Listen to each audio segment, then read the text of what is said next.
Svet si razlagamo skozi jezik, pri čemer uporabljamo besede. Več jih imamo, bolj smo lahko natančni.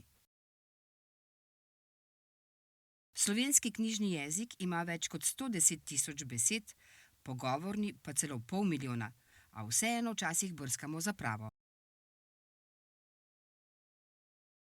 Še veliko težje pa se natančno izraziti v jeziku gluhih.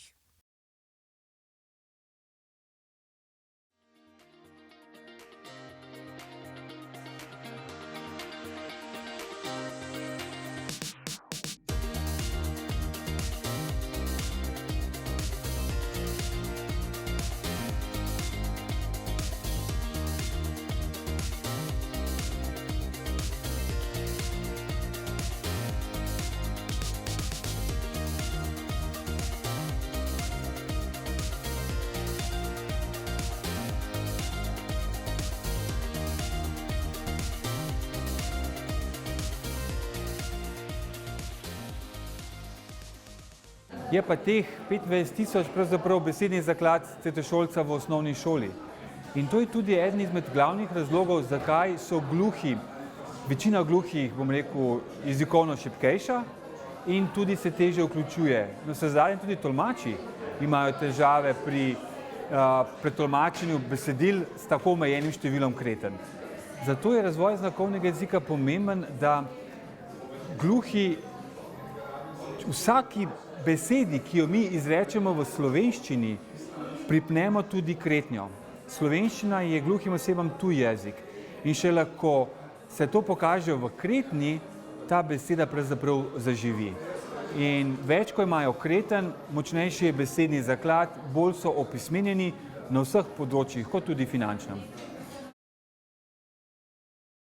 Po raziskavi Mediane je namreč vsak 7. gluhi že bil žrtev finančne zlorabe. Gluhi poznajo, velika večina gluhih pozna kretnjo za banko, za položnico, za plačilno kartico, za račun. Pa je samo 2/3 gluhih zmožnih samostojno te finančne storitve tudi uporabljati. Torej, iti samostojno na banko in samostojno dvigniti denar, položiti denar, plačati položnico. 1/3 samo je zmožnih samostojno uporabljati spletno ali mobilno banko, torej brez pomoči tretje osebe.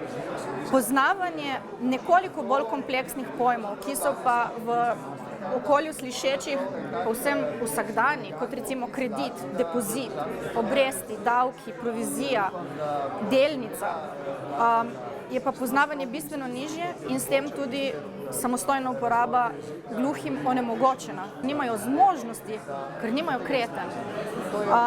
Posledično to vpliva na njihovo zmožnost varnega nastopanja, varne uporabe finančnih storitev, ki je nam slišečim samoumevna.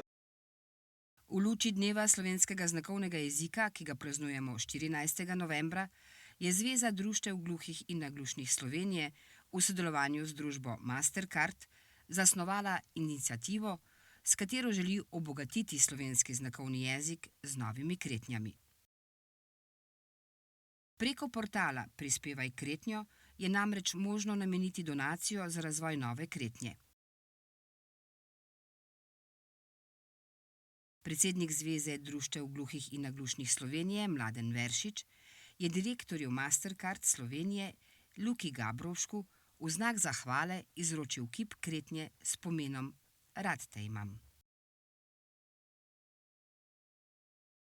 To je pač prvi od projektov z Zvezo društev gluhih in naglušnih. Tudi ta projekt se danes ne zaključuje, ampak se šele začenja. Recimo, sam portal bo kar nekaj časa aktiven, pa ne samo to. Izvedli bomo tudi serijo delavnic, kjer bomo pač na različne načine poskušali dvigovati zavest o finančni pismenosti in tudi samo finančno pismenost. Ker se nam zdi izrednega pomena ne samo za gluhe, ampak za vsakogar, ker finančna pismenost odpira neko novo poglavje ali pa korak k osebni svobodi in varnosti.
Iniciativo je podporil tudi nekdanji predsednik Republike Slovenije Borut Pahor, ki je tudi prispeval k uveljavitvi Dneva slovenskega znakovnega jezika.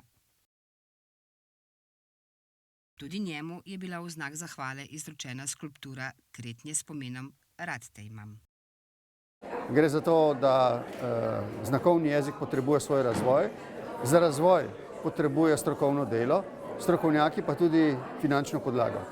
To, da priskoči na pomoč komercialna institucija, kot je korporacija Mastercard, je izredno pohvalno, vendar pa mislim, da ni vzdržno in tudi ne bi smelo biti odvisno samo od komercialnih pobud, ampak mora biti odvisno od politične volje oblasti, da stori vse za to, da se slovenski znakovni jezik razvije tako, kot je razvit v Združenih državah ali v skandinavskem prostoru. To možnost imamo in mislim, da bi v naslednjih letih lahko tukaj prišlo do velikih premikov.